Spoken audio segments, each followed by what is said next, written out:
Hello दोस्तों, कैसे हो दोस्तों आज हम लेके आए हैं खेसारी भैया की लाइफ स्टोरी कि वो कैसे थे, वो गरीबी में कैसे कैसे जिए। सारा चीज इस वीडियो के अंदर है। बहुत ही अच्छा इंटरव्यू है उनका। तो आज रिएक्शन देने वाले हैं इसी खेसारी भैया के इंटरव्यू पे।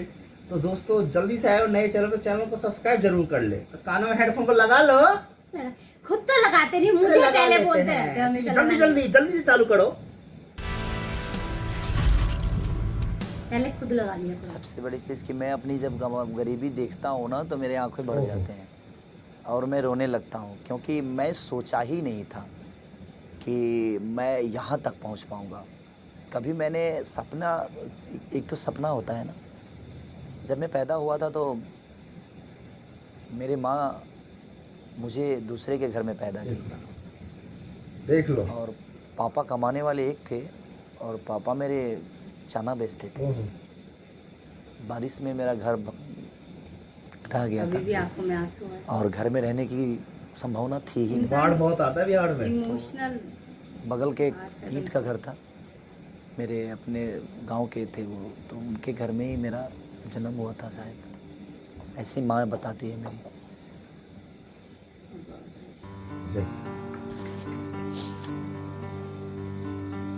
रोना आ जाता है इंसान को अपनी। ये होती है जिंदगी। कुछ ऐसी चीज़ें होती है, कुछ पल ऐसी होती है कि मैं अपने पापा का जो मेहनत देखा, जो मेरे पापा, ऐसे बाप हर इंसान को मिले, ऐसी माँ हर इंसान माँ को बाप मिले, बहुत किस्मत कि जो वालों को अपने मिलती बच्चों है। के लिए इतने सारे कष्ट उठाकर, हम 3 भाई हैं, अपने सगे 3 भाई हैं, हमारे चाचा के 4 लड़के हैं, 7 भाई, इसलिए मैं 7 भाई बोलता हूँ कि उस गरीबी में माँ ने ही मेरे चाचा के भी 4 लड़कों को पाला और बड़ा किया। गजब। और उस स्थिति में एक पैंट होता था जो मेरे बड़े भैया भी पहनते थे, वो खोलते थे तो उसके बाद वाले भैया पहनते थे, वो खोलते थे तो उसके बाद वाले, जब सब लोग पहन कर फाट जाता था और सबसे ज़्यादा वो बैक पे फाटता था और उसके बाद मुझे पहनने को मिलता था, क्योंकि सबसे छोटा था। भाई रोए खड़े हो गए बिल्कुल। तो ट्रांसफर होता था अंदर इससे से हम लोग को एक ही कलर क्या का बताऊं आदमी दोस्तों, को कपड़ा बिल्कुल शादी उदी होता था ना, सैड सा हो रहा हूं मैं। घर में बड़े भैया की शादी हुई थी तो एक ही कलर का हम सातों भाई को सिलवाया गया कपड़ा, क्योंकि वो पहले सिलाता था पैंट। और मेरे पापा इतना मेहनत किए कि वो दिन में चना बेचते थे और रात में गार्ड का काम करते थे कंपनी भाई में, कहीं गजब हो खेसारी भैया। बोलते हैं कि माँ तो बाप सोते से बढ़ नहीं के थे कोई पापा, नहीं है वो दुनिया आते थे में। सोते सुबह, नहीं थे। तो 6 बजे सुबह आते थे पापा और 6 से लेकर 7, 8, 9 बजे तक सोते थे। फिर मंडी जाते थे, सामान लाते थे, प्याज, सड़ा हुआ प्याज पापा लाते थे, उसको सड़ा हुआ निकाल के जो अंदर का गुद्दा होता था ना, तो उनको फ्री में मिल जाता था। तो फ्री में मिल जाता था तो सड़ा हुआ ही प्याज मंडी में जो फेंक देते हैं ना, वो उठाते थे पापा और वो लाते थे और सड़ा हुआ सब ऊपर से हटा के अंदर की गुद्दा निकाल कर उसको काटते थे और चना में बनाकर पापा बेचते थे।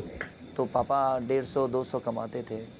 फिर मम्मी मेरी वहाँ साथ रहने लगी, मम्मी साथ रहने मुझे गांव पे छोड़े, मम्मी ने छोड़ा कि मैं 6 साल का था तब से मैं गांव पे चाचा के साथ रहने लगा। मम्मी मुझे 6 साल में ही छोड़ के दिल्ली रहने लगी, क्योंकि पापा को बना खिलाने वाला कोई नहीं था। एक छोटा सा झोपड़ी था, संजय कॉलोनी एक जगह थी मेरी, ओखला में, दिल्ली में। ओखला दिल्ली में संजय कॉलोनी में रहते थे। और वो गरीबी जब मैं याद करता हूँ ना, वो तो में पता है? मुझे लगता है कि दुनिया में हर बाप ऐसा किया है कि नहीं, लेकिन मेरे पापा ने जो मेरे लिए और मेरे ओखला दिल्ली में वो चना बेचकर उन्होंने पैसा मुझे दिया था कि बेटा जाओ कैसेट कराओ, तुम्हारा अगर इच्छा यही है। और मैं कराया था कैसेट। वो कैसेट सुपर फ्लॉप थी, 12,000 रुपये की अहमियत थी। 2004 या 5 ऐसा ही कुछ था, 2005-6 में उस टाइम पे 12,000 रुपये की एक अहमियत थी और 12,000 रुपये मेरा सुपर फ्लॉप कैसेट। फिर कैसेट पापा ने बोला कि बेटा हिम्मत मत हारो, मैं हूँ ना कमाने वाला पगला, तुम क्यों दिल तुम्हारा जब इच्छा है जो तुम गायक ही बनो तो तुम बनो, मैं तुम्हारे साथ हूँ।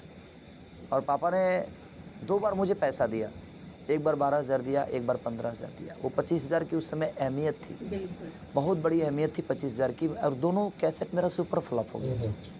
लेकिन जब मैं फिर तीसरा कैसेट गाया तो 25,000, जिसमें जो पापा ने मुझे 8,000 रुपये दिए थे, बाकी के पैसे में शो करता था तो मुझे 1100 रुपये 500 रुपये इस टाइप से मिलते थे।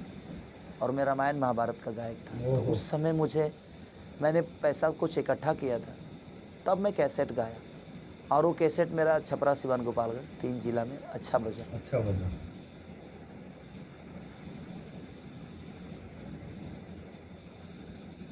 ये दोस्तों देख के तो आंखें भर आई, बिल्कुल आंखों में आंसू आंसू सा आ आ गए गया। कि इतना स्ट्रगल किए हैं खेसारी भैया, बिल्कुल। उस वक्त तो कुछ बोलने का रहा ही नहीं गया है बिल्कुल। और मैं भी दिल्ली में रहा हूँ, ओखला के पास ही रहा हूँ, और सालू भी जानती है ओखला के पास। मेरा तो तो यही घर सब ही चीज, है वहीं के आसपास। हाँ, तो वहीं बाप से रे स्ट्रगलिंग करके संजय कॉलोनी में 2004-2005 में, 2006 में मैंने 10वीं क्लास किया था।